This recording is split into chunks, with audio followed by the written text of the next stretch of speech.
Muito bem, então vamos tentar defender a fé dentro de um contexto evangelístico. Defender a fé dentro de um contexto evangelístico. O que a gente pode falar sobre essa questão de defender a fé na evangelização? Hoje, a gente tem visto, infelizmente, a igreja não fazendo evangelismo.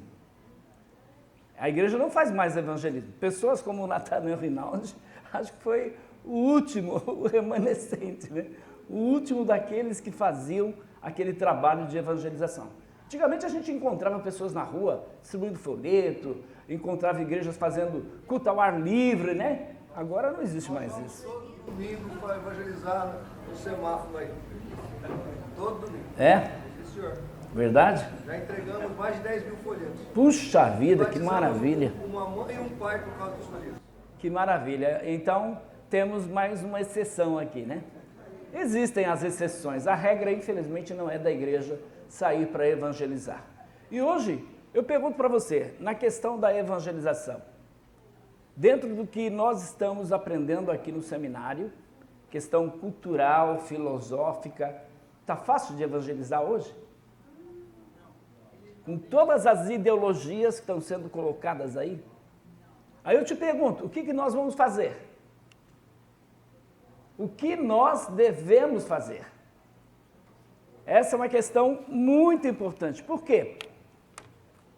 Porque, infelizmente, nós não estamos preparados para defender a fé dentro desse contexto cultural que temos hoje.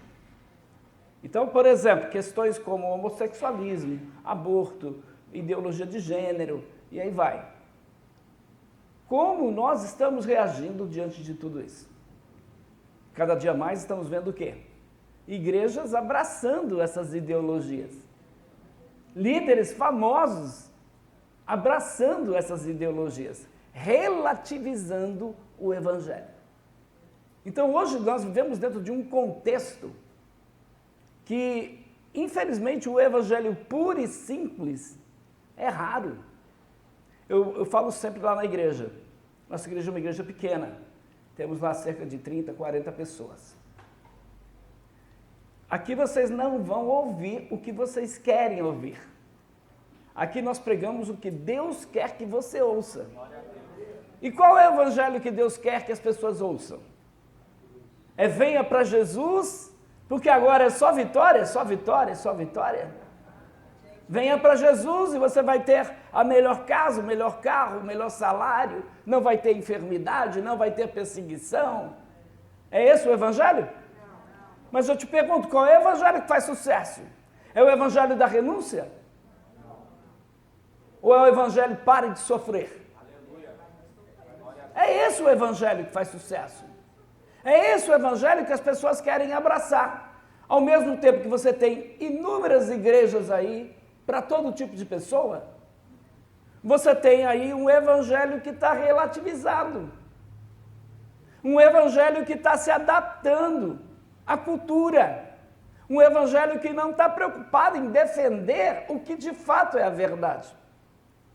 Então a verdade, infelizmente, está aí sendo jogada na lata do lixo. Por quê? Porque o que prevalece na igreja é o amor. Nós temos que nos amar. A característica do cristão é o amor. Então, por favor, não venha falar de doutrina, que isso não é importante na vida da igreja. Eu estava na África, cheguei de Angola tem um mês, e eu fiquei admirado com Angola. Um país dentro do continente africano, com muitos cristãos naquele país. Eu não esperava encontrar tanta igreja e tanto crente. Mas qual é o conhecimento teológico desses crentes? Apologética? Essa é uma palavra estranha para eles. Não existe um instituto apologético. Em toda Angola não existe. E alguns apologistas que eu conheci, veja, eu tive um mês em 8, como se fossem estados, 8 províncias. As denominações das mais diversas. E aí, quando você fala sobre a fé dentro dessa questão cultural, quando vamos para países africanos, é pior ainda. Por quê? Por causa do misticismo que prevalece dentro desse contexto. Então, igrejas com práticas de bruxaria. Aqui a gente tem também, a gente sabe, tem muitas igrejas loucas aí aqui no Brasil, muitos pastores que você vai na igreja dele, parece que está lá o pai de santo. Parece que é um terreiro a igreja. Então, aí quando você fala sobre isso à luz da palavra de Deus, como você é taxado? Intolerante. Intolerante. Você sabia, falando sobre os mormons, por intermédio do Guerreiro, que é o rapaz que eu debati com ele na rádio musical, ele até me convidou a gente, está aberto lá para a gente visitar a igreja, fazer questionamentos e tudo mais. Esse mormon, ele promove a unidade da igreja. A igreja mormon tem um departamento e eles vão e convidam pastores de várias denominações, fazem almoço, jantares, etc. Até se nós quisermos conhecer Salt Lake City em Utah, eles vão favorecer a gente. Eu também quero, claro que eu quero. Conhecer o primeiro templo mormon do mundo. 70% da população dessa cidade são mormons. O estado de Utah é um estado mormon. Então, eles estão promovendo isso e, infelizmente, muitos líderes religiosos abraçam essa ideia. Vocês sabiam que tem, dentro do mormonismo, um grupo de mormons gays? Isso tem no Adventismo, isso tem na Testemunha de Jeová e tem também na igreja evangélica. Pessoas como Ricardo Gondim, como, por exemplo, Ed René Kivitz, pessoas como, por exemplo, Caio Fábio e tantos outros aí, estão abraçando esta ideologia. E vão defender à luz de quê? Só à luz da psicologia? Não, vão usar a teologia para defender isso. Vão usar versículos da Bíblia para defender isso. Então, agora nenhuma condenação há mais para os que estão em Cristo Jesus. Só até aí. Né? E agora? Os discípulos estavam todos reunidos, tinham tudo em comum. Não havia entre eles nenhum necessitado. Inclusive sexualmente. Está querendo deitar com o irmão? Não tem problema, a igreja primitiva fazia isso. Tinha tudo em comum, o que é isso? Não havia entre eles necessitados. Infelizmente, meus irmãos, nós estamos vendo aí questões como o homossexualismo, por exemplo. A apologética está preocupada em combater essa ideia? Eu participo de um grupo de apologistas cristãos por inúmeras vezes. Eu briguei com eles. A ideia de que a atração pelo mesmo sexo é uma coisa normal. E a editora Vida Nova e a editora Mundo Cristão publicou 2 livros. Livros de pastores, eles não gostam de ser chamados de gay. Eles não são gays. Eles só não querem saber de mulher. Eles não gostam de mulher, eles gostam de homem. Eles não se relacionam com homem, mas o desejo deles é para homem. São pastores, conferencistas, que lotam auditórios com 500 pessoas, 1000 pessoas. E muitas vezes eles dizem assim: eu não sou gay, mas eu não quero saber de mulher. Não me fale de mulher. O meu desejo é por homem. Eles dizem abertamente isso. Pastor, mas a nossa igreja tem que ser uma igreja inclusiva. A nossa igreja tem que ser uma igreja inclusiva. Não podemos fazer acepção de pessoas. Deus não faz acepção de pessoas. E aí? O que você vai responder? Então, são situações que nós nos deparamos, que nós devemos analisar. Tem só essa situação? Olha, esses dois eram da Assembleia de Deus. São líderes de uma igreja. Ele escreveu um livro, tá aí o livro, para refutar aqueles que combatem o homossexualismo dentro da igreja. Tá aí. Então, essas situações, como esta do aborto, a igreja tem que dar uma resposta. A igreja tem que se posicionar. Quem está se posicionando contra, por exemplo, a questão do aborto? Os católicos mais do que os evangélicos. Então, essa questão tem a ver com apologética. A gente pode achar que não. Tem tudo a ver. É defender a fé cristã. É defender a vida. É lutar pelo direito de vida. É acreditar nas Escrituras. Quando a Bíblia diz macho e fêmea, os criou. Então, não tem uma outra opção, não tem uma outra alternativa. O desejo será para a tua mulher para o teu marido, e aí vai. São estas questões que a gente tem que responder, meus irmãos, ao ponto de termos agora, olha só isso aqui, evangélicas pela igualdade de gênero, feministas. E o feminismo está crescendo dentro da igreja evangélica. E aí? É normal? É normal a mulher trabalhar, sustentar o marido cuidar das crianças, lavar roupa, lavar louça. Eu não estou dizendo que você não pode fazer isso, por favor. Mas eu estou dizendo, é normal essa inversão de papéis? Não é normal. Mas são ideologias que estão sendo transmitidas aí, dentro da igreja. E que a liderança tem que se posicionar. E que nós, como apologistas, temos que combater. Temos que combater o mórmon, Jeová, o calvinismo, concordo com você, temos que combater o calvinismo. Agora eu pergunto, só isso? Não temos outros problemas aí enfrentados pela igreja, que a igreja não está preocupada? Que igreja que está levantando uma bandeira contra o aborto? Que igreja está levantando uma bandeira contra o feminismo? Que igreja está levantando uma bandeira contra o homossexualismo? Eu não estou falando de indivíduos, tem até algumas pessoas aí. Podem descer a lenha no Silas Malafaia, e eu não concordo com um monte de coisas, está pior ainda, né? Cada dia pior. Mas é o único que está levantando voz contra essas coisas, sabiam disso? Contra o homossexualismo, contra o aborto. CACP também. O CRE também, João, mas nós não temos a expressão que tem um cara como Silas Malafaia.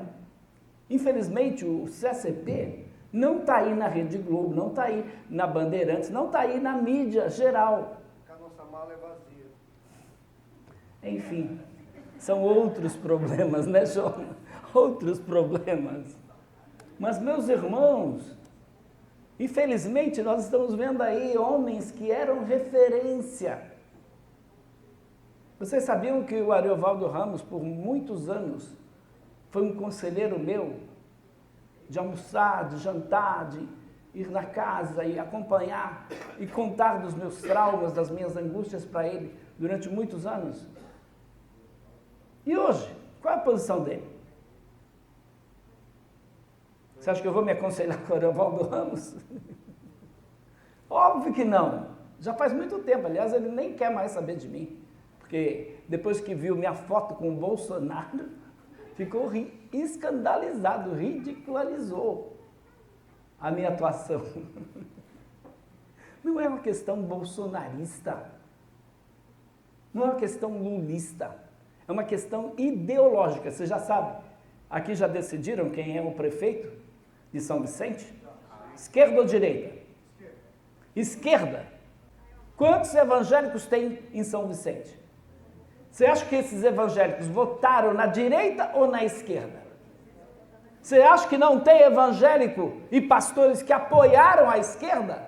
Infelizmente. Em São Paulo a mesma coisa.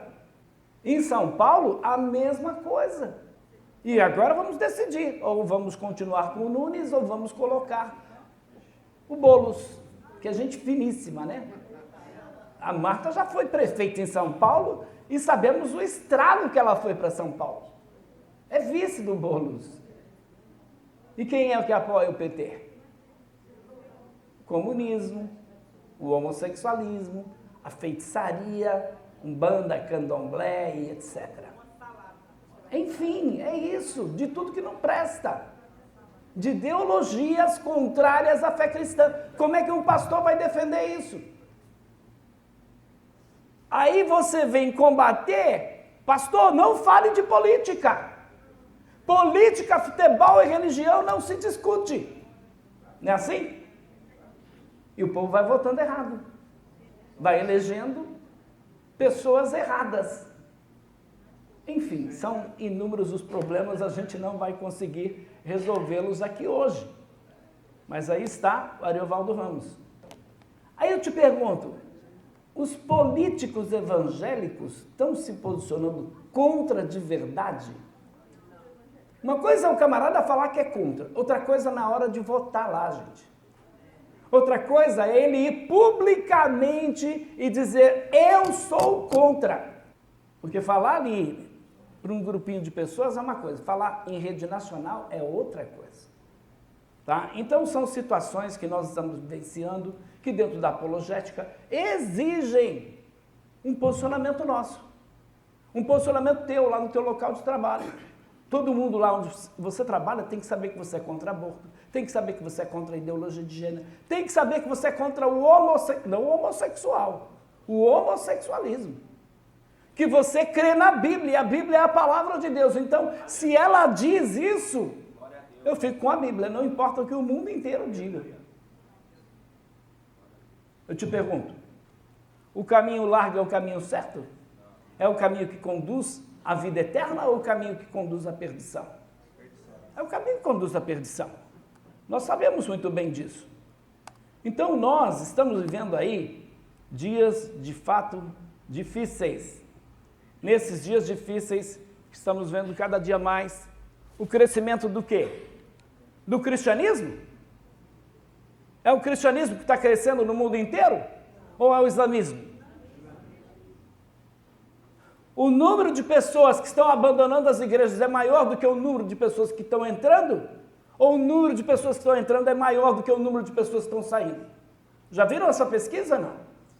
Está saindo mais gente da igreja do que entrando das igrejas evangélicas. Por que temos esse número aí grande de chamados desigrejados? Porque a igreja está cheia de hipócritas. Sempre teve. Hipócritas tem em todos os lugares, sempre tiveram. Agora, vamos seguir os hipócritas? Ou vamos seguir os cristãos verdadeiros? Ou o evangelho verdadeiro? Então, essas coisas, elas estão acontecendo. Infelizmente, nós não temos nos posicionado. E por essa falta de posicionamento, sabe o que acontece? O evangelho fica enfraquecido. O evangelho está sendo diluído. Então, se uma igreja, ela não tem discernimento suficiente, por exemplo, para condenar tais erros, como é que ela vai lidar, por exemplo, com o ataque sutil na integridade doutrinária? Muitas igrejas evangélicas têm abandonado totalmente a forte pregação sobre o inferno. Vou perguntar aqui em Epaz de São Vicente. Quantos ouviram uma pregação sobre o inferno nos últimos anos aqui na igreja? Ouviram? Eu não estou falando, mencionou o inferno na pregação. Estou falando de uma pregação só sobre o inferno. Pastor, o senhor quer que feche a porta da igreja? Lá na minha igreja, lá em São Miguel Paulista, sabe o que está acontecendo? O pessoal me chamou outro dia lá. Pastor, desse jeito não vai ficar ninguém na igreja. E aí, João? Pastor, o senhor tem que pregar uma mensagem mais positiva. Eles querem que eu chame um coach para pregar lá na igreja. Porque são essas pregações que estão atraindo a multidão. Pregações motivacionais. Pregações que estão trabalhando mais o lado psicológico do que o lado espiritual. Então, sabe por que você está assim, deprimido? Que você não tem conhecimento de quem você é. Sabe quem eu sou e quem você é? Somos pecadores. Não, pastor, não fala essa palavra porque ela é muito forte. Agride as pessoas. E a filosofia, nosso querido apologista gosta muito da filosofia, e eu me preocupo muito, eu tenho um amigo que se perdeu na filosofia. A filosofia vem dar essas explicações. Do ponto de vista bíblico? Não, claro que não. Claro que não. Mas do ponto de vista bíblico, qual é o problema do homem? É o pecado. Do que se queixa o homem, diz a Bíblia? Ele deve se queixar dos seus próprios pecados. Não é do governo A, B, C ou D. Não é da sua ignorância quanto à sua divindade, como dizem alguns grupos, né? Não é o homem ter que olhar para dentro de si e ver o seu potencial. Que potencial eu tenho? Que potencial você tem? Nós somos pó. Nós não somos nada. Por isso Jesus disse, sem mim nada podeis fazer. Então, sem Jesus, todos nós estamos perdidos, destruídos. E é interessante porque essa pregação sobre o inferno, pregação contra o pecado, pregação sobre a ira de Deus, não pode pregar isso na igreja. Tem que pregar sobre o amor, tem que pregar sobre o céu, tem que pregar aí nada de questão de ira de Deus, é um Deus amoroso, Deus é amor. Mas ele não tem o culpado por inocente, ele é justiça. E o inferno é a maior prova da justiça de Deus, sabia disso? E os graus, vou mais longe ainda, os graus no inferno é a maior prova da justiça de Deus. Então, alguns vão sofrer mais do que outros. Misericórdia, pastor. É verdade. Você acha que um cara como Hitler vai ter o mesmo sofrimento que uma mulher como Madre Teresa de Calcutá, se não se converteu? Óbvio que não. Óbvio que Hitler vai sofrer muito mais. E é interessante porque, infelizmente, esses pregadores da atualidade, eles afirmam que o principal atributo de Deus é a benevolência, que substitui e revoga sua santidade, sua justiça, a ira de Deus, a soberania de Deus. Ao invés de lidar com a maior necessidade da humanidade, que é o perdão dos pecados, os sermões modernos aí em muitas igrejas tratam de quê? De temas contemporâneos, de problemas psicológicos, como depressão, distúrbio alimentar, como ganhar dinheiro. Sabia que tem igreja dando cursos de como ganhar dinheiro? Que pastores estão escrevendo livros aí, a teologia da prosperidade. Então, temas motivacionais e outros assuntos da moda é o que está atraindo o povo. O João falou aqui, né? Pastor, você pintou sua igreja de preto. Pastor Miranda, quando vai pintar aqui de preto?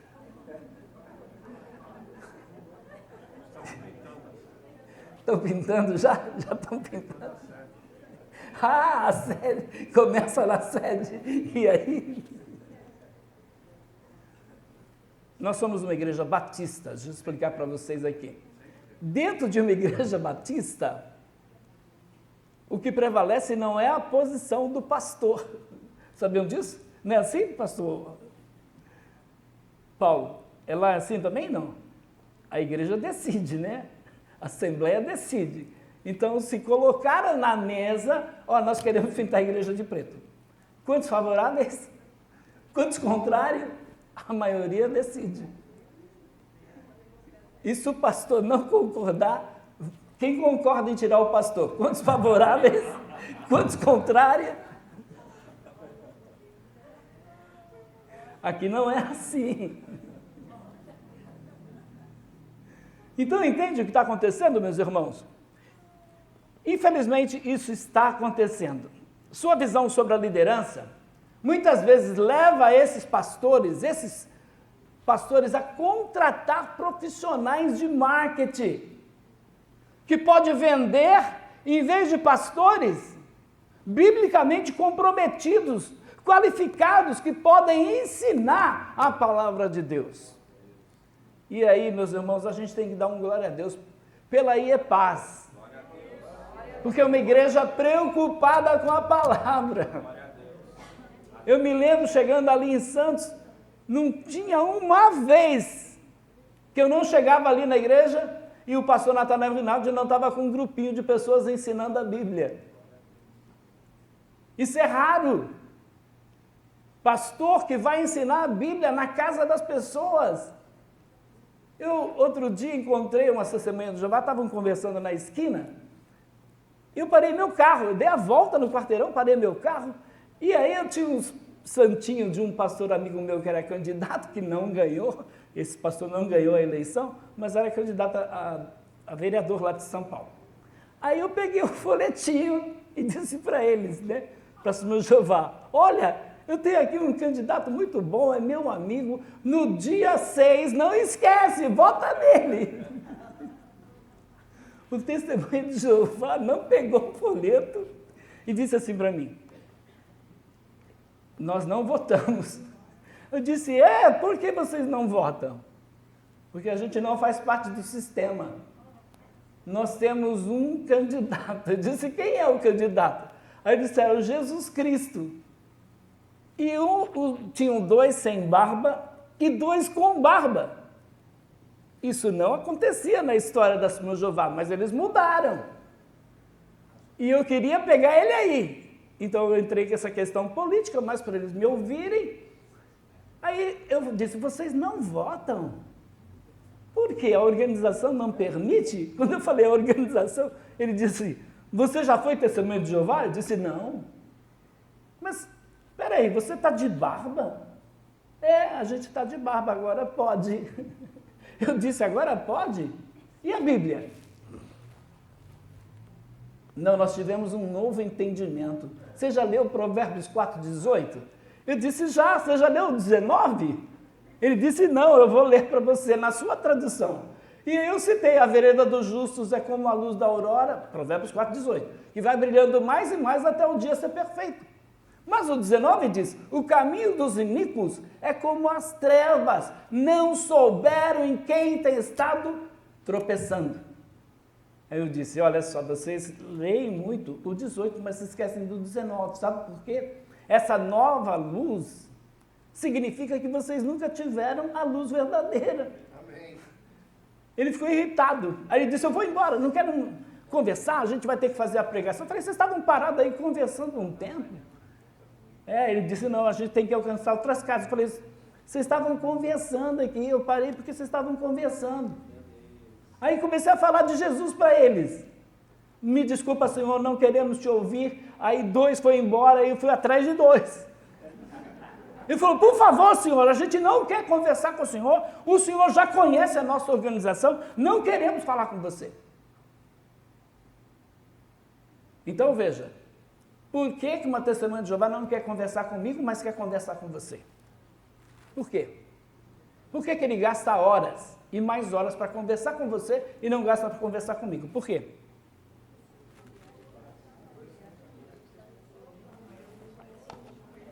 Porque eles não passam mais na minha rua. Sabiam disso? Não é na minha porta, não. Na minha rua. Eu moro numa rua pequena, mas eles não batem mais na minha rua, porque todas as vezes que eles batiam, sabe o que eu fazia? Eu ia para cada um dos meus vizinhos e falava para eles assim, você sabia que estas pessoas pertencem a uma organização que mata em nome de Deus? Aí meu vizinho, que história é essa? Porque se você se tornar uma testemunha de Jeová e o seu filho precisar de uma transfusão de sangue, não vai poder receber. Omissão de socorro é crime, eles matam. Já chamaram a polícia, na rua da minha mãe chamaram a polícia e veio a viatura.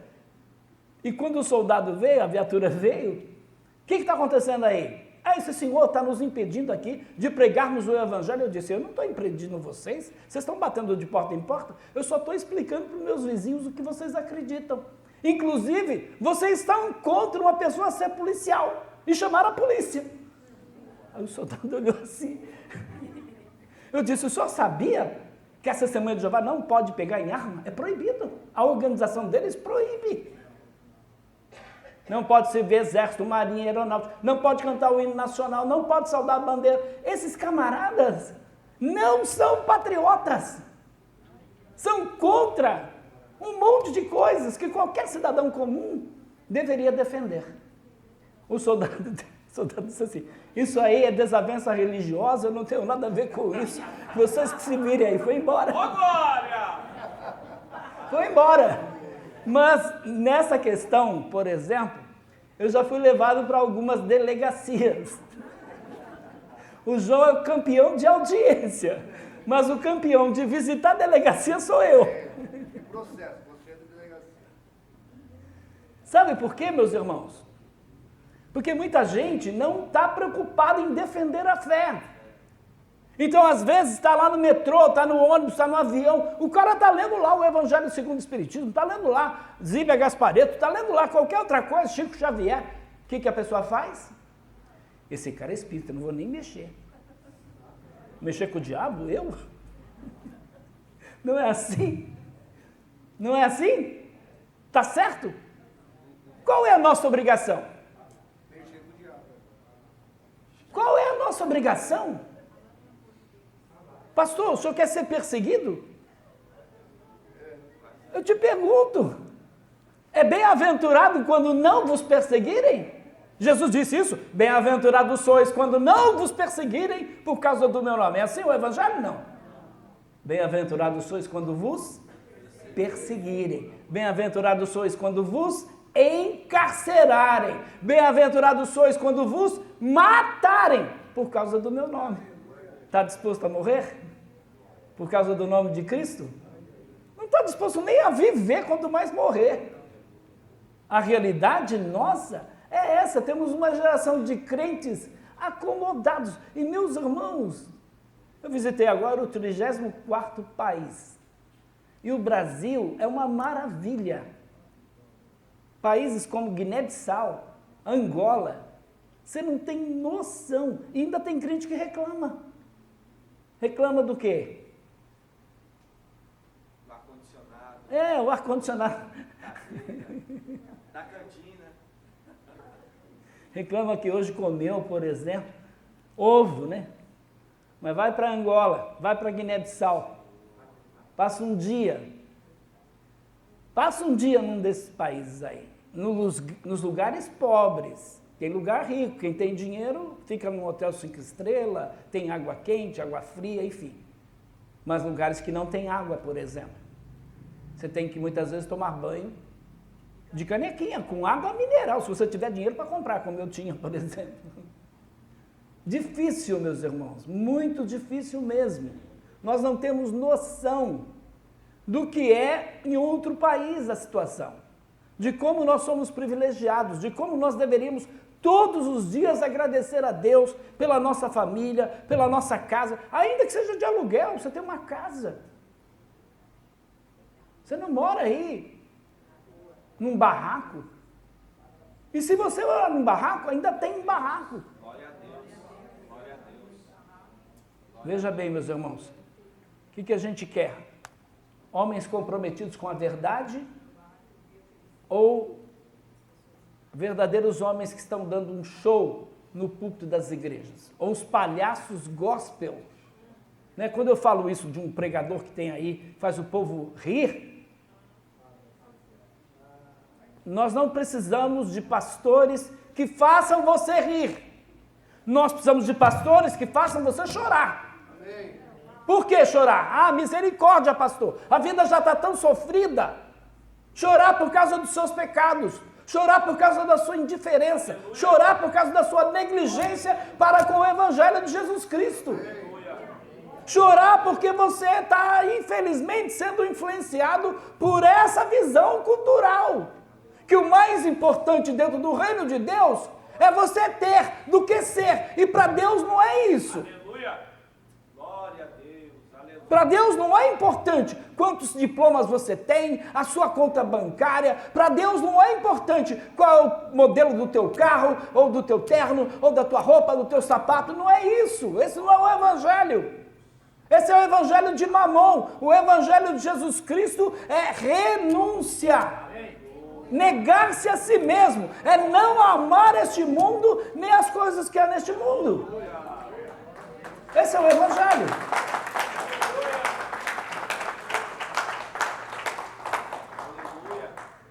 Então, à procura de animadores de auditório, né? Infelizmente, essa é a verdade. E não de homens comprometidos com a palavra de Deus. Eu sei que a IEPAS é uma igreja comprometida com a palavra de Deus. Eu tenho certeza disso. Conheço essa igreja já há muito tempo.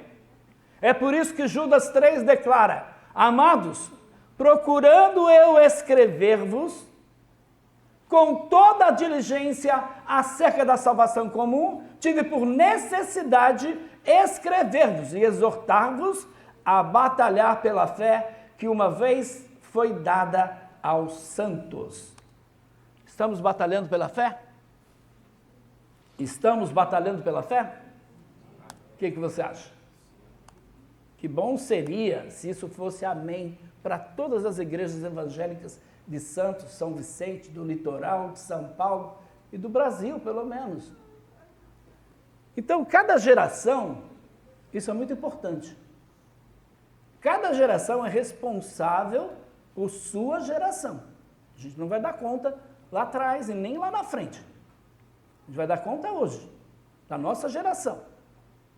Então, nós estamos aqui em São Vicente, essa igreja foi colocada aqui por Deus para quê? Com que finalidade? Eu pergunto para os pastores da igreja, para quê? Os pastores da igreja? Tem pastor aqui nessa igreja? Não? Evangelizar. Quem mais quer responder? Pastores? Essa igreja foi colocada aqui para quê? Salvar os perdidos, edificar os crentes, restaurar os desviados. Olha aí. Está fazendo isso? Amém, graças a Deus. É importante. Essa é a visão. Então, dentro, meus irmãos, de um século como o nosso, que estamos no século 21, estamos vivendo a era da apostasia. Por se multiplicar a iniquidade, o amor de muitos esfriará. Sabe, porém, que nos últimos tempos apostatarão alguns da fé, dando ouvidos a espíritos enganadores e doutrinas de demônios. Então são tempos, como diz o apóstolo Paulo, tempos difíceis de manejar. Então é a era da apostasia, século 21. É a era do liberalismo teológico. E o liberalismo teológico ganha terreno a cada dia dentro da igreja evangélica. Pastores que defendiam a ortodoxia cristã não estão mais preocupados em defender a ortodoxia cristã. Pastores que outrora, como Silas Malafaia, combatiam a teologia da prosperidade, hoje estão abraçando a teologia da prosperidade. Estão dando para o povo a Bíblia de batalha espiritual e vitória financeira. Para quê? Para comprar um jatinho de 12 milhões. E ele comprou o jatinho. Com a ajuda de quem? Do povo evangélico, da Assembleia de Deus, da Batista e de várias outras igrejas. É incrível. Em Angola, eu falei aqui da dificuldade que os irmãos têm ali de ensino teológico, mas eles idolatram esses homens. É incrível. Aí o que eles estão aprendendo? A forte influência em Angola hoje, por exemplo, de homens como Paulo Júnior, Augusto Nicodemos, aí você diz assim, pastor, que bom que eles estão aprendendo com Nicodemos, com Paulo Júnior. Sabe o que já está acontecendo em Angola? Isso depois da pandemia, porque eles começaram a assistir à internet por intermédio da pandemia. As igrejas fecharam, então estavam lá, aqueles que podem, acessando a internet. E agora, o que está acontecendo? As igrejas estão se dividindo. Por quê? Por causa do calvinismo. A primeira pergunta que me fazem quando sabem que eu sou pastor, apologista, você é o quê? Calvinista ou arminiano? O que eu digo, João? Eu não digo que eu sou calvinista e nem digo que eu sou arminiano, que eu não sou nenhum dos dois. Como igreja, eu tenho que focalizar as almas que estão indo para o inferno, as almas perdidas. E Satanás entrando dentro da igreja com suas ideologias contrárias à fé cristã. Então, outrora o diabo perseguia a igreja, mandando fuzilar, mandando enforcar. Agora não, está matando como? Aqui, ó. Aqui é onde acontece a maior batalha que nós travamos. É na mente. São essas ideologias que estão sendo passadas. O nosso querido pastor Alexandre falou então do ocultismo, por exemplo, com relação à questão das crianças e tudo mais. Por que Satanás investe tanto nisso? Com os videogames, por exemplo. Agora mesmo eu estava vendo uma turma lá no metrô, perto de Santana, está acontecendo lá uma feira de games, uma feira de cosplay. Que isso, pastor? Cosplay não é aquela banda de rock? Como é que é? Não é cosplay? Vocês perceberam que eu não manjo disso, né? Coldplay, então, é Coldplay. O irmão vai na festa lá, não? Vai lá na feira? É R$290 o ingresso. R$290 o ingresso. O que elas vão aprender lá no Coldplay? Satanismo, ocultismo, bruxaria, feitiçaria. Eles incorporam esses personagens. E aí os crentes envolvem seus filhos nisso como se fosse algo normal. Ah, faz parte da cultura, é normal isso, é criança. Não tem nenhum problema ele jogar esse videogame, não tem nenhum problema. Ele incorporar esses personagens, se vestir como eles, não tem nenhum problema. As pessoas estão perdendo a sua identidade, você não percebeu isso? Passa valores cristãos para o teu filho. Ensina a Bíblia. Os muçulmanos lá em Guiné-Bissau, na rua, a gente encontra 10, 15, 20 crianças, sabe fazendo o quê de manhã? Na rua, não é num salão, não é numa casa, na rua. Os muçulmanos ensinando o Corão para eles. E veja, graças a Deus, Angola não está com esse problema. Graças a Deus. Tem, acho que, 1,8% da população de muçulmanos. Mas em Guiné, aconteceu a independência em 1975 de Angola e também em Guiné-Bissau, em 1975. Mas veja que, por exemplo, Guiné-Bissau, já 50% da população são muçulmanos. Angola, 1,8%. Guiné-Bissau, 50%. Por quê? Porque, por exemplo, o rei do Marrocos investe em Guiné-Bissau. Já não tem esse investimento que tem do islamismo em Angola. Quando o islamismo investe, esses países ficam devedores. Não deveriam ficar devedores dos cristãos? Que chegaram antes, inclusive. A África, todo o continente africano, não foi evangelizado? Mas por que o islamismo está varrendo a África? Por que países que outrora eram países cristãos, países que enviavam missionários para o mundo inteiro, como Inglaterra, França, esses países estão todos islamizados. O islamismo cresce assustadoramente nesses países. É porque a igreja não é uma força. Por quê? Porque a Bíblia diz: as portas do inferno não prevalecerão contra a minha igreja. Mas a igreja está avançando nos países muçulmanos? Eu sou professor em diversos seminários teológicos, agências missionárias. Cada ano que eu vou falar numa agência missionária, o número de pessoas que querem ir para o campo é menor, não é maior. Então, outrora, o Brasil era visto como celeiro missionário para o mundo inteiro. Mas aí veio a teologia da prosperidade e fez o quê? Mudou o foco da igreja. Então a igreja, o foco não é mais missões. A igreja não investe mais em missões. Missões não dá nada, financeiramente falando, né? Ser missionário é ir para o campo. Então a igreja vai ter que sustentar ele lá. O que ele vai dar para a igreja? Humanamente falando, nada, só trabalho. Não é verdade? Então, que visão nós estamos tendo do Evangelho? O Evangelho é retorno financeiro? O Evangelho é promoção denominacional? O Evangelho é a glória do homem? Não, não é nada disso. É uma verdadeira inversão de valores. Então, por isso que esse século está sendo marcado pela apostasia, pelo liberalismo teológico. E aí o rastro desse liberalismo teológico, muitos pastores, muitos ministros estão aí naufragados. A igreja, a fé dela está minada, meus irmãos. As igrejas na Europa completamente mortas, denominações fracas. Por quê? Você não sabe mais o que é Assembleia de Deus, o que é batista, o que é presbiteriana. As igrejas perderam completamente a sua identidade. Aquele relógio está funcionando ou não? Está normal? Só para saber o horário.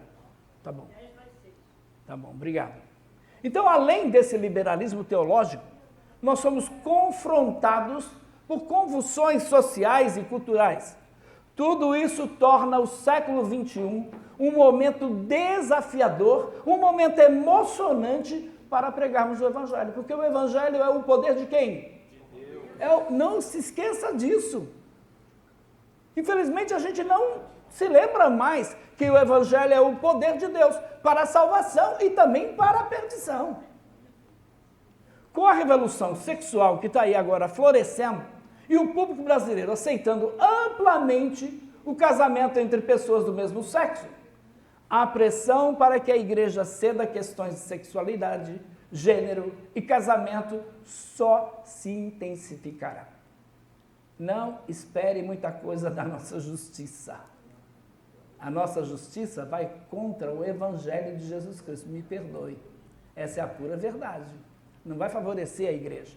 Não vai favorecer os evangélicos. Vai favorecer a maioria que está aí do sistema. Ela faz parte do sistema. Então, a ortodoxia nunca foi popular.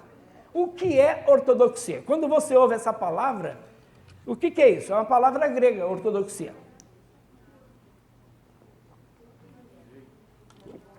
O que é isso? Ortodoxia? Ensino correto. Então, é o ensino equilibrado da palavra de Deus. Isso é a ortodoxia. Então, a nossa igreja, a IEPAS, por exemplo, é uma igreja ortodoxa. A igreja batista lá das Laranjeiras? Ortodoxa. A igreja batista Ágape? Não sei. Ela, apesar da parede preta, ela é uma igreja ortodoxa. Se o pastor Miranda pintasse a igreja de rosa. Meu Deus!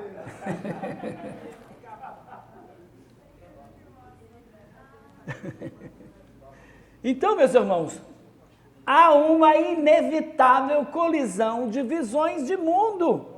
Meu irmão, se pintasse de rosa, eu ia chamar o senhor para ser o pastor. Aí eu não aceitaria, eu não. Jamais. Então, meus irmãos, infelizmente há uma inevitável colisão de visões de mundo. E a ironia é que quanto mais a nossa cultura tenta nos silenciar, mais o pregador deve falar. Não era assim que acontecia com os discípulos? Eles eram presos, e presos por causa de que nome? Eles eram proibidos de falar. Que nome? Eles eram açoitados por causa de que nome?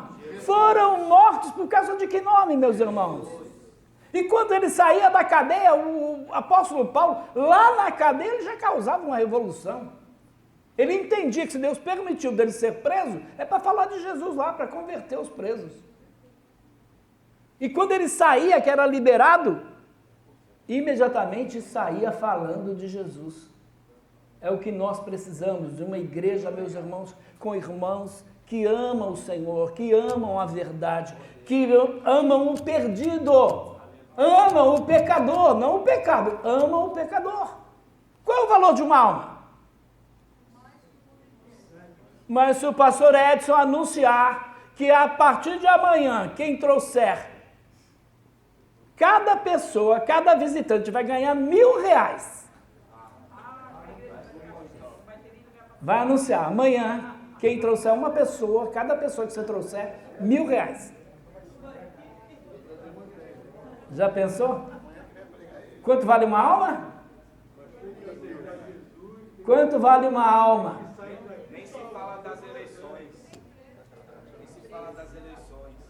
Enfim, não podemos nos silenciar, amém?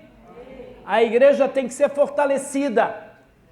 A igreja, ela tem que advertir o pecador do seu pecado, para se arrepender. Então agora é hora dos homens, homens, é um outro tema também, né? Homens, onde estão os homens? A gente precisa dar curso de como ser homem? Hoje tem, infelizmente tem. Porque os homens perderam o seu papel, se esqueceram quem eles são. As mulheres também. E não é esse o propósito de Satanás, deturpar a criação de Deus? Deturpar os papéis estabelecidos por Deus?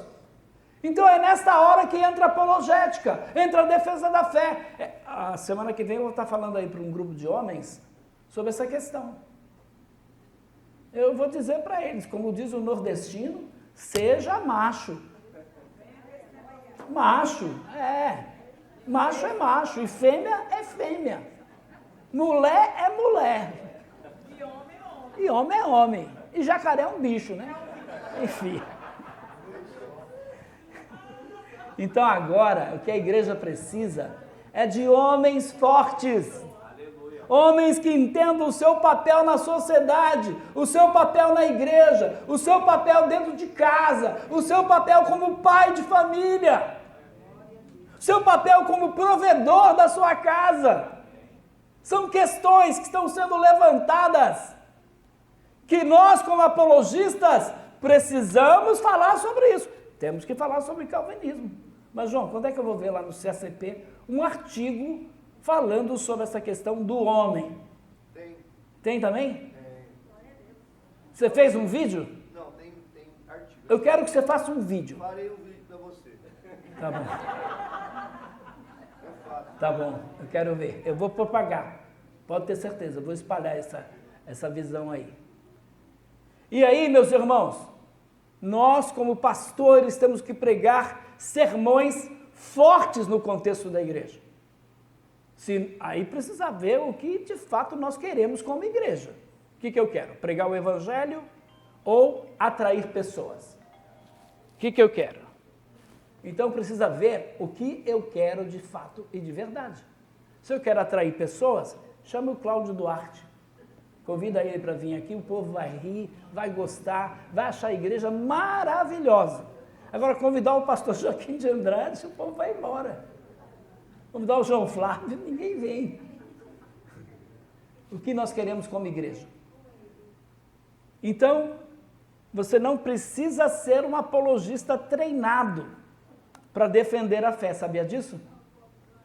Você tem que, acima de tudo, ter um compromisso com Deus, ter um compromisso com a verdade, com a palavra de Deus. Embora Deus até presenteie, né, a sua igreja com pessoas como João Flávio, Paulo Cristiano e outros, nós sabemos muito bem disso. Que esse não é o papel da igreja, ser presenteado com pessoas como a gente. Todo mundo na igreja deve ser um apologista. Todo mundo na igreja deve ser um missionário. Todo mundo na igreja deve ser um defensor da fé. Essa é a tarefa da igreja.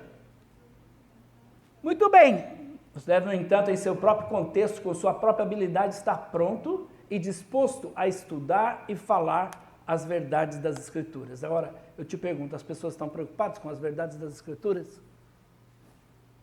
Estão preocupadas? Não, infelizmente não. Então, preste atenção. Questões como essas, a gente tem que estar preparado para responder. A gente tem que saber o que nós vamos responder para essas pessoas. Não basta dizer, eu creio e pronto. Não. Tem que dar a razão da esperança que há em vós. Amém? Feche seus olhos.